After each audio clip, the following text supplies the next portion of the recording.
happiness really is something going on inside of me while I'm living life. And that's what I call like that contentment, that satisfaction with life. That's where I see real Simcha Sachayim. Welcome to Rebbi, I Have a Question, a podcast from Shapell's and Midreshet Rachel V'Chaya. I'm your host, Donna Margolis, and in each episode, I sit down with Rabbi Shurin to explore one question sent in by a student or an alumna. Questions about family, relationships, identity, and the lifelong journey of becoming a Torah Jew. With over 4 decades of guiding students, Rabbi Shurin brings Torah wisdom from our sages, life experience, and the teachings of his grandfather, Rabbi Yaakov Kamenetsky Zatzal, to some of the most sensitive and personal issues we face. You may be surprised by what you hear. Let's begin. Hi, Rabbi Shurin. Hi. It's great to see you. Always great to be here. Yeah, it feels like a while since we've recorded a podcast together, so I'm very happy we made time for it. Uh-huh. I think we have a really important topic to discuss today. Go ahead. So we'll tell our listeners that we're actually recording this episode on Erev Shabbos, Parshas Zachor. Right? Which means Purim is in the air. It's already been Adar for a bit, and we all know that Adar is supposed to be a very happy time, right? In fact, Chazal tell us that Misha Nichnas Adar Marbim B'Simcha, that when we bring in Adar, we increase our joy. And we also know that in general, there's a mitzvah gedola liot b'simcha. There's actually a big mitzvah to be happy. So I thought that maybe this episode would be a good time to give our listeners some tips, not just tips, but to discuss the concept of Simcha a little bit, and to give us something to think about on Purim. Why? I mean, I want to discuss it sort of in my Nestor's life, and I hope they can take something from that, examples from it, but it's going to be a little bit on a personal side. Yeah, that's what I was hoping for, honestly. That's always better. So, I mean, the reason I think also it's such an important topic is because if we're really being honest, which of course we always are, Rabbi Shurin, that Simcha is not always easy. And right now, certainly for those of us living in Israel, and I won't limit it to us in Israel because it's certainly true throughout the world, that we're actually living in pretty complicated times. If we pay attention to the news, we could really exist in a state of fear and uncertainty. And a lot of people have real concerns. And I just want to add one more thing, and then I'll start with the questions, because I think it's just important to say that I've heard from a lot of people, and I'm sure that you have also, that Purim isn't always a simple day on the calendar. I mean, first of all, we have our singles, and sometimes it's hard to see families celebrating together and sort of not knowing exactly where you fit in or belong, right? Some people don't have kids, and they are desperately, hoping and wanting to have their own children to have fun on Purim with. And some families, let's just be real, have children that aren't even so excited to be celebrating Purim, and then you feel a lot of lack or loss about that. And even homes that look like they've got it all going on, it's not always an easy time. So as we come up to Purim, we wanted really to ask you, Rabbi, what the Torah means by Simcha. Is it a feeling? Is it a decision? Is it a perspective? And how we bring more of that into our homes. So let's start with this question. Okay? You ready? Go for it. What is your working definition of Simcha? In other words, what does the Torah mean when it commands us to be joyful, to be b'simcha? Okay, great. So let me just say, practically, is when we talk about the Torah, I think you're correct that the Torah, mitzvah gedolios b'simcha is a comment by Rav Nachman Breslov, actually. So it's not doesn't go back to the Bible. But I think you are correct that it's clear from the Torah, where the Torah talks about in the Tochacha, Tachas asher lo avadates Hashem Elokecha b'simcha v'tov levav merov kol, right? That it's obviously a major part of living a Torah life. There's no question about it. And actually, in Tehillim, it does say what you're saying. Ivdu es Hashem b'simcha is a command, right? So we do have that. And I'm sure that based on these things is where Reb Nachman came up with the idea mitzvah gedola lios b'simcha. And it's important to say mitzvah gedola because we have a lot of mitzvahs, but he's saying it's a mitzvah gedola, which means it's an outstanding mitzvah. Okay, so let me just give you sort of my definition. I mean, it's not going to be full of pizzazz, but I think I don't think happiness and simcha is really about the moment, right? So for me, simcha is a happy inner contentment and satisfaction with life. An overall satisfaction and content lifestyle and feeling that inside of you. Because can you just repeat that phrase? Sure. A happy inner contentment and satisfaction with one's life. Thank you. We call that, by the way, in our expression, they use it in Yiddish and Hebrew, Simcha Sachayim. Mm-hmm. Okay? Simcha is really a state of being, like you sort of pointed out, right? You were sort of maramas to it, and it's not a fleeting moment. In other words, it's an inner feeling that goes with me all the time. And I want to just point this out because I tested it. I tested it when I took my first real loss in life, when my dad passed away. My dad's from Levracha. And for some reason, I wanted to know for myself, will I be happy again? So while I was sitting Shiva, I was thinking about this.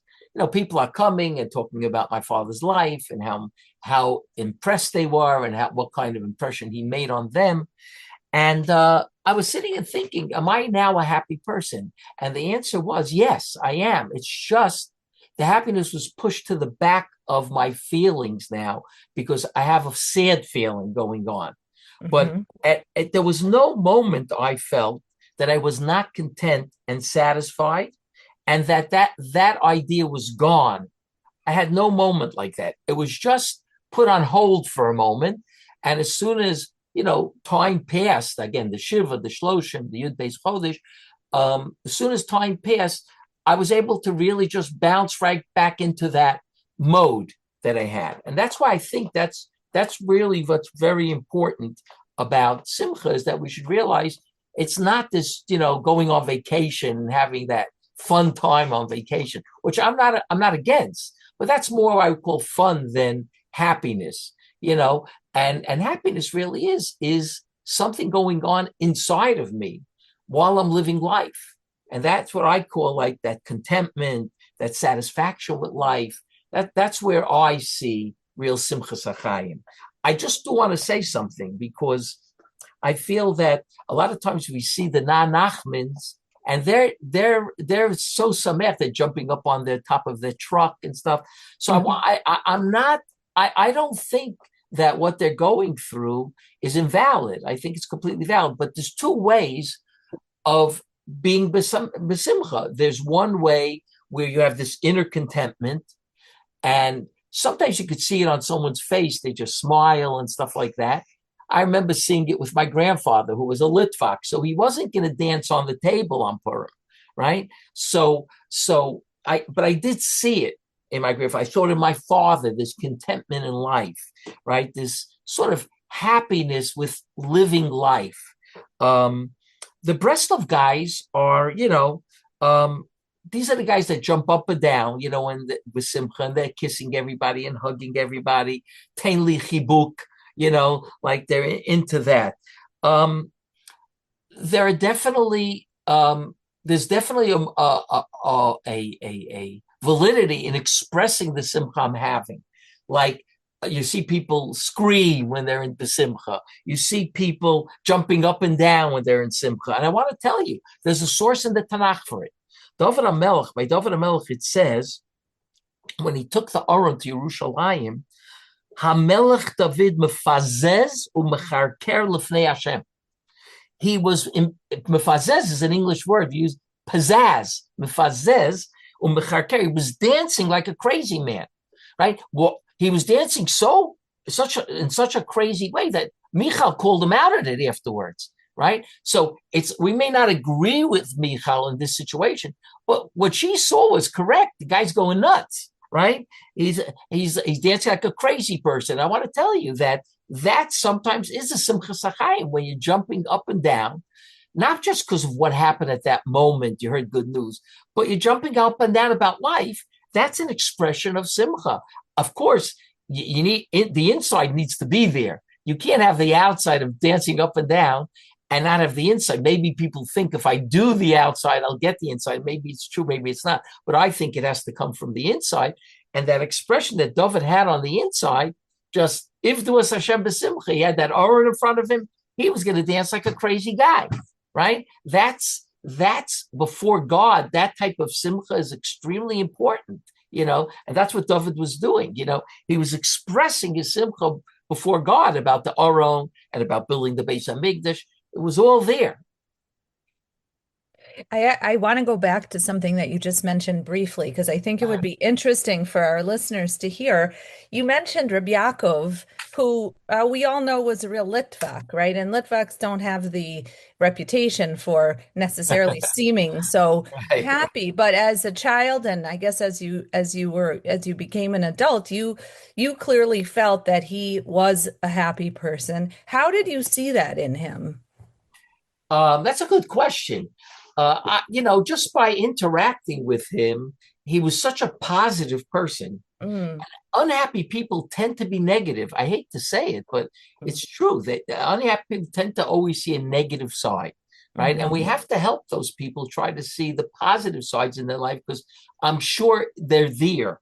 Okay. And I would say in the vast majority cases, they're there. And just by being with Rabbi Yaakov, he always smiled. He always smiled. He was you'd almost never see a picture of him not smiling, right? Because it just brought out the happiness. When someone wanted to take a picture, he said, "Go for it," and that was the type of person you felt it. Like it wasn't even like he had to tell me that he was happy, even though I think once or twice he did mention it that that he was living a very happy life, especially after he came to Canada and the United States, where he actually was making enough money to support his family, and he was doing stuff in his life that he wanted to do. He wanted to be head of a yeshiva and stuff like that, and he had so many people that, when I knew him already, that really were in awe of him and went for his counsel. It makes a person feel good. It makes a person really feel good and feel needed. And there's meaning in a life where a person is really needed. So it was very clear when you sat with him that he was just a happy person. Mm-hmm. I wish our listeners could see you as you're speaking about him, because you're smiling just Right. talking about him. It's very, very engaging.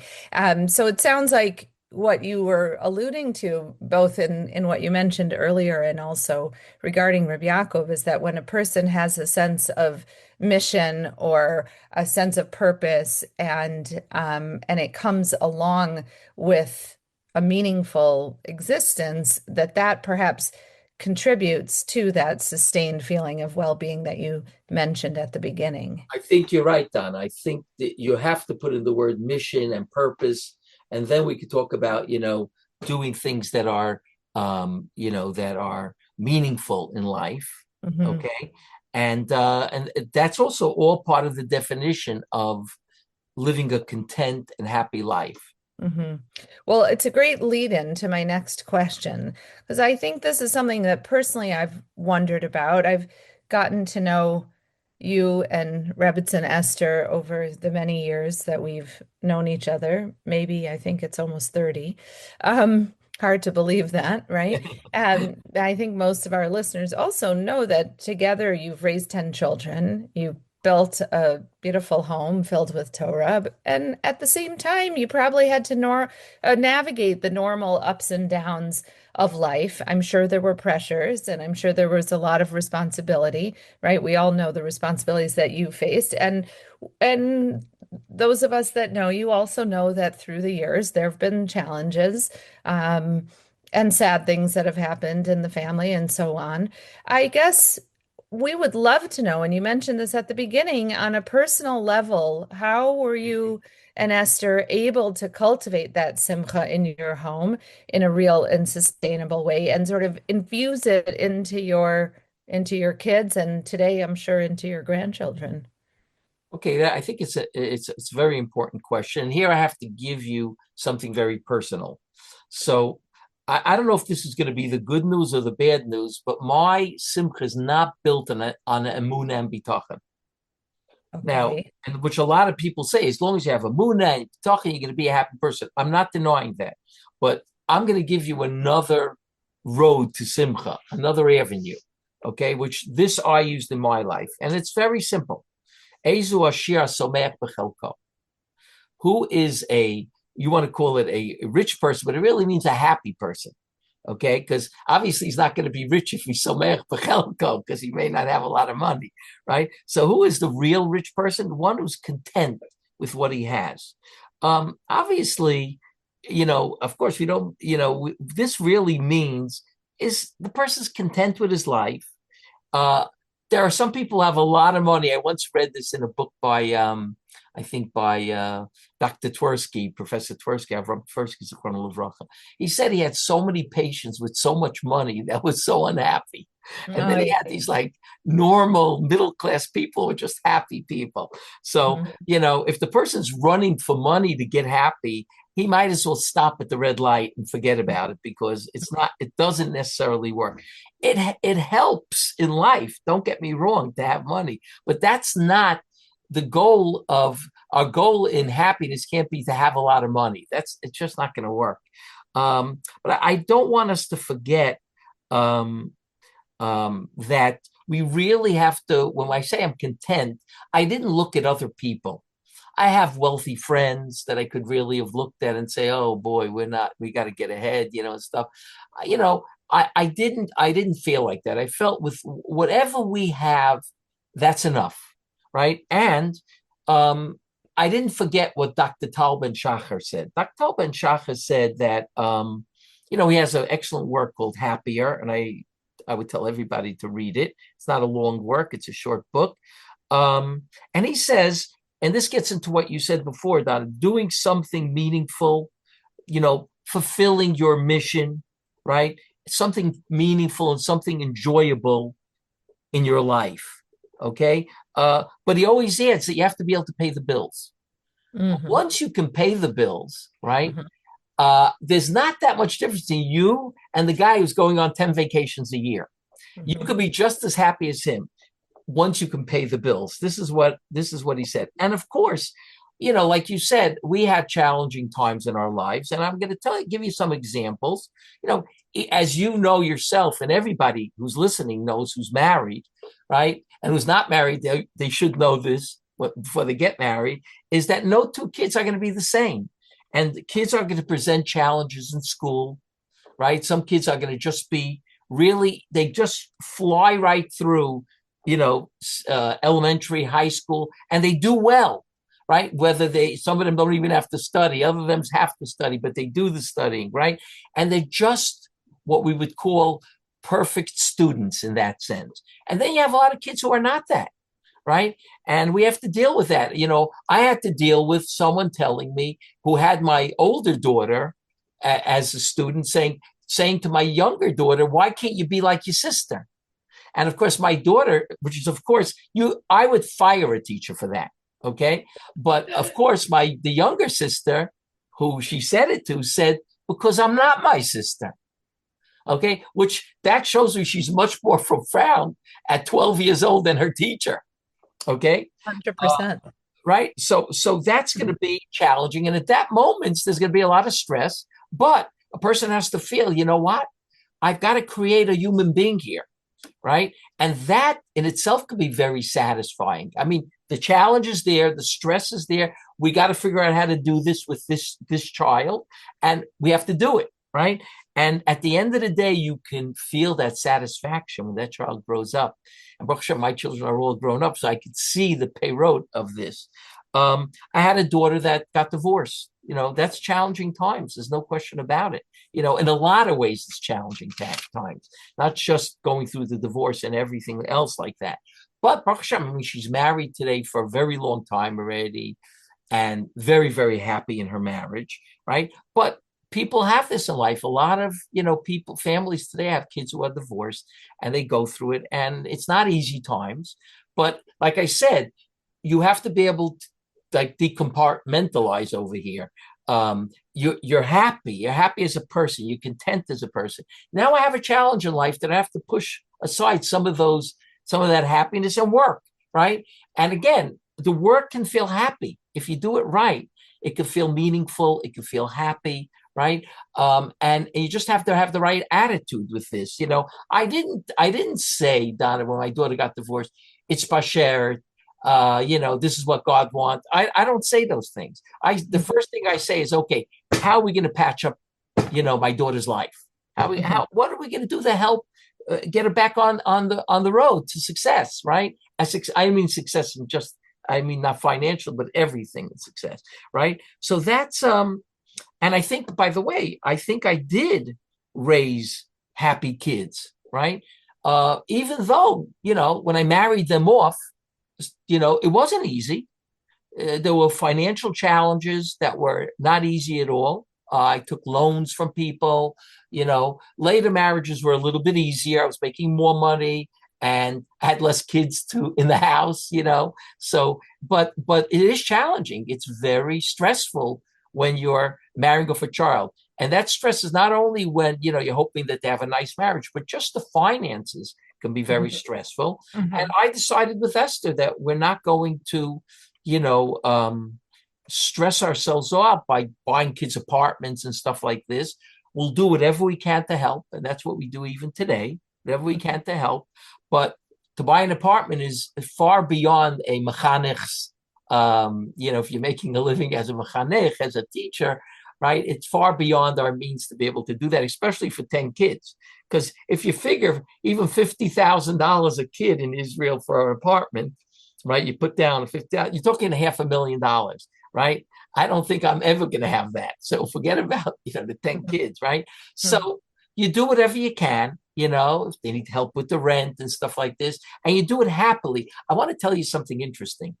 When I was 12 years old was the first time I heard Esther Jungreis speak.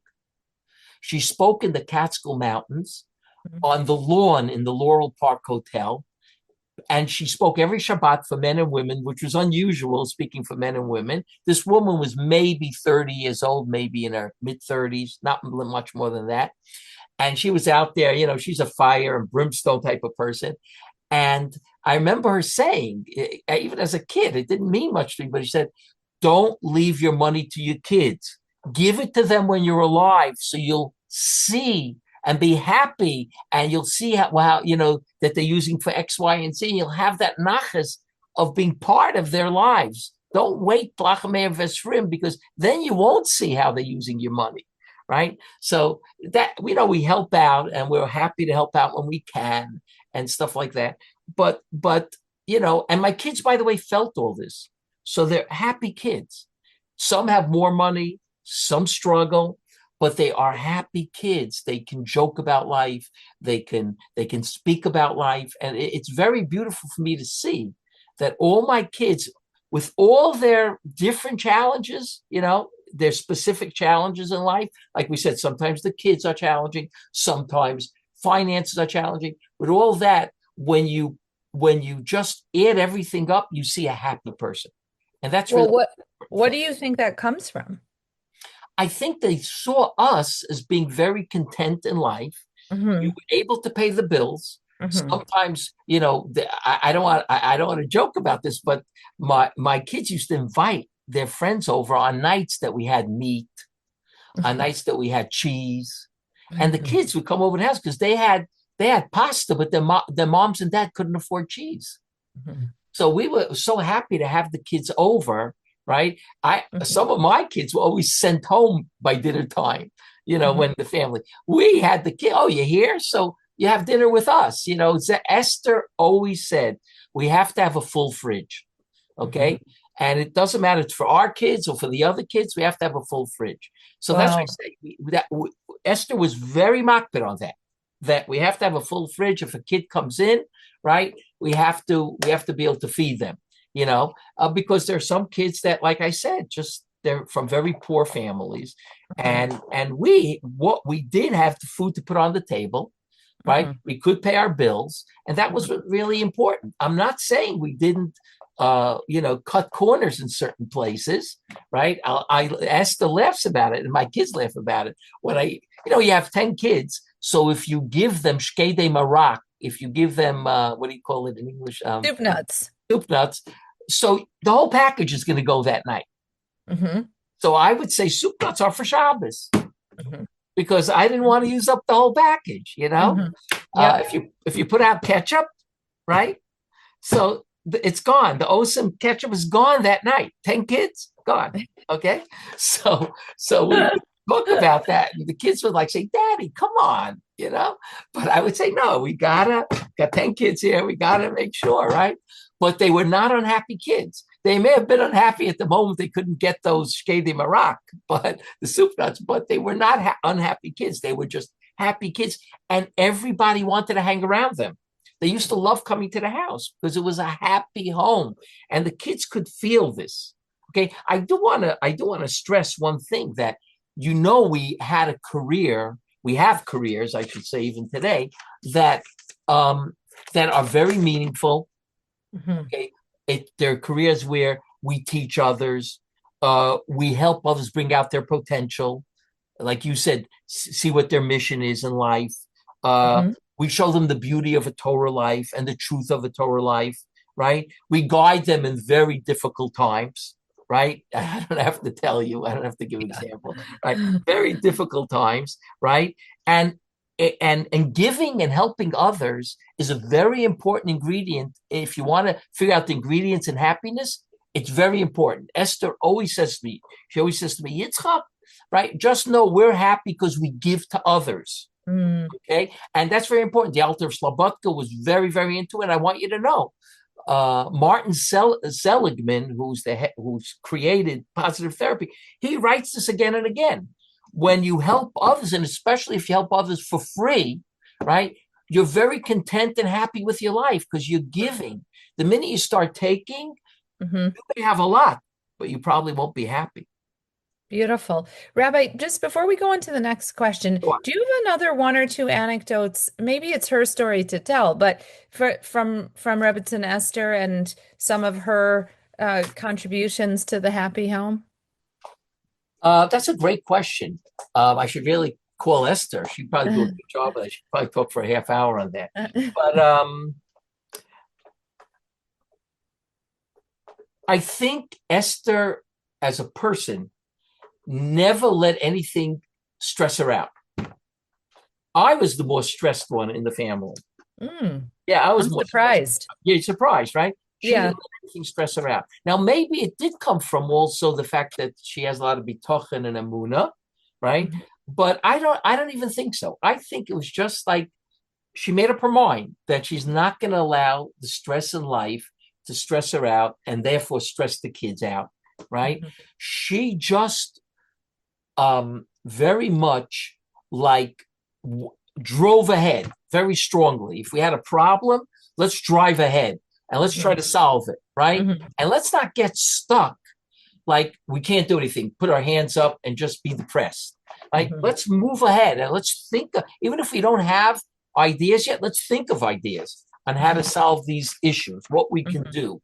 And she Mhm. was very much that type of problem solver. Mhm. Um, and again, it wasn't that she came up with unbelievable new ideas, but the point was she didn't let it stop her. She didn't let it get her down. She just said, okay, we have this issue. Let's work on solving it. Mhm. And she would be there and we would talk about it. And eventually we would come to certain conclusions.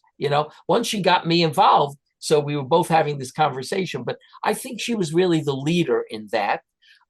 She was there for the kids. The kids could do no wrong, right? And not that she knew that the kids could do no. She knew when a kid misbehaved and stuff. And when a teacher sent something home, we took it seriously. But we always looked at the positive side of the kids. Okay, we always stress the kids that you got this problem with your teacher, and you weren't, you didn't show up for school, you played hooky, or you were chutzpahdik to the teacher.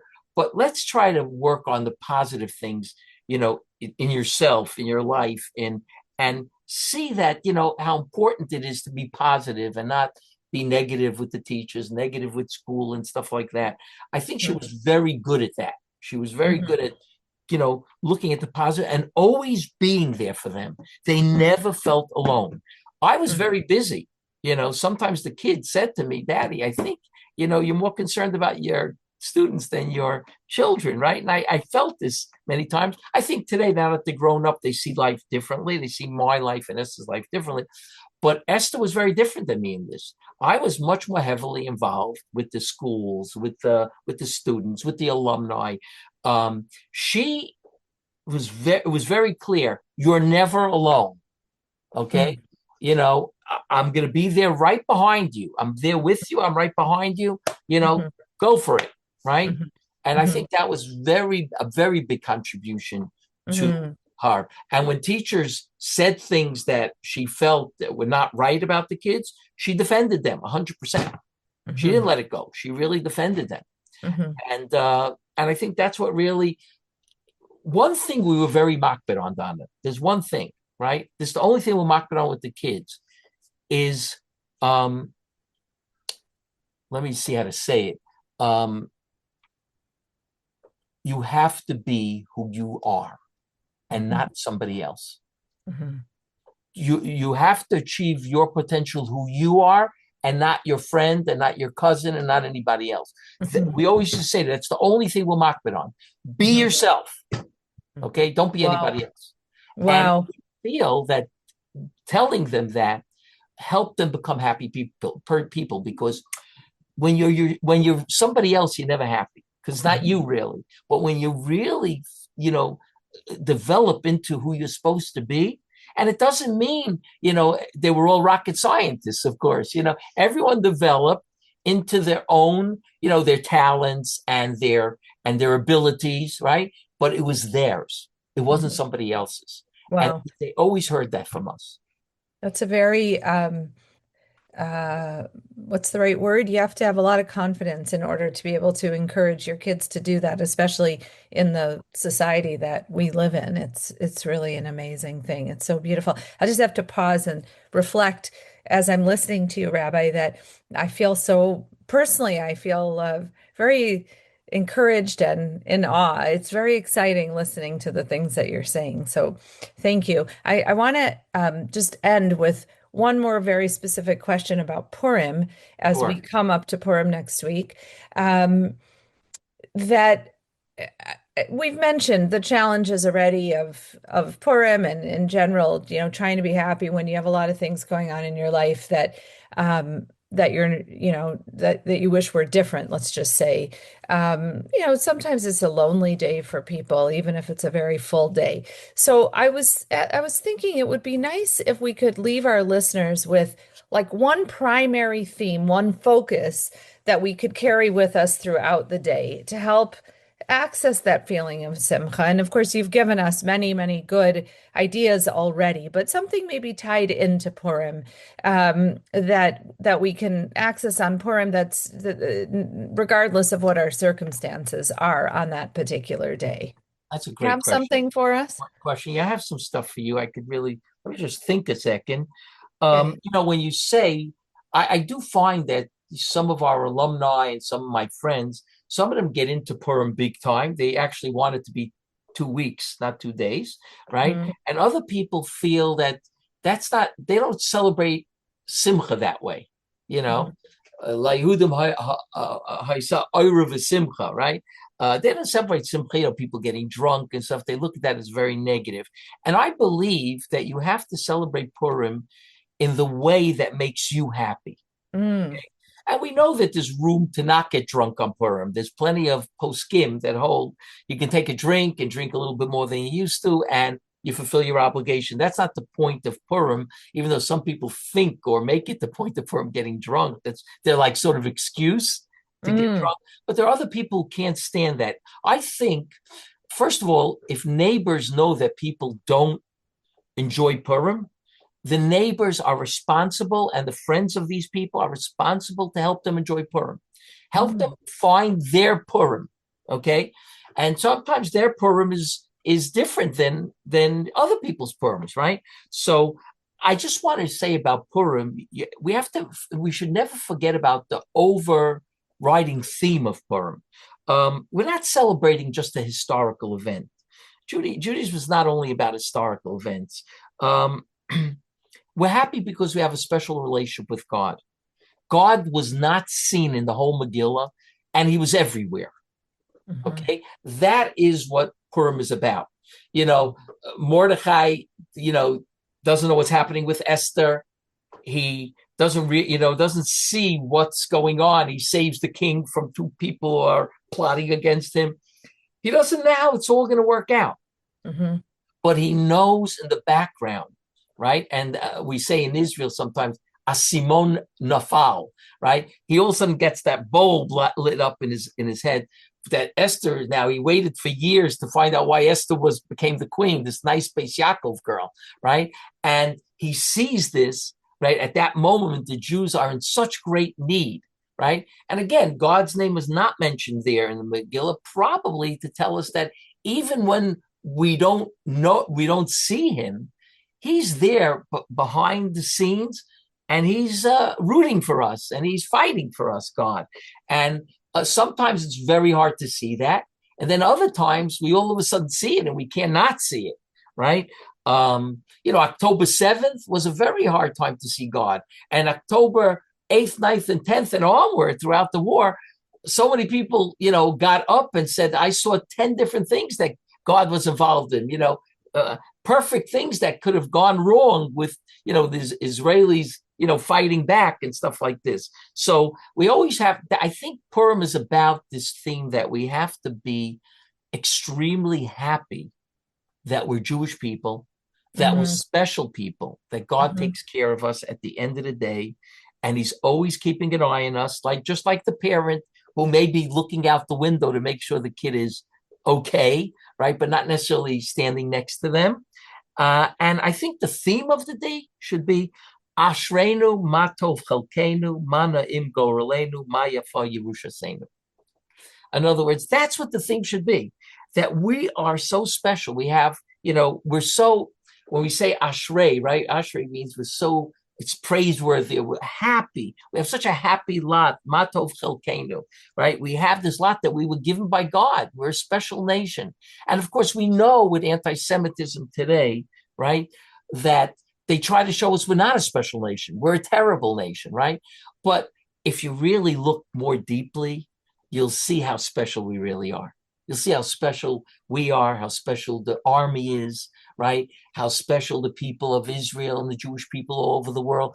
I don't have to tell you that when that plane landed in Detroit. I was just thinking that, Rabbi. It landed in Detroit. Detroit has probably the greatest Arab population that exists in America. I am not certain that if an Arab airline had landed there because of the snow, I'm not certain the Arabs would have done what the Jews did. Okay, I'm not certain at all. Okay, I don't want to be judgmental, but I'm not certain at all. Okay, you'd see what they did, right? How special are we?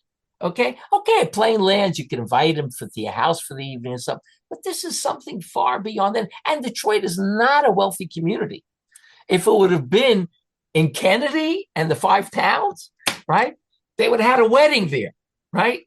But it's not a wealthy community. It's a very, like I say, content community with what they have. And yet they came out, and religious, secular Jews, and probably some non-Jews on the plane as well, right?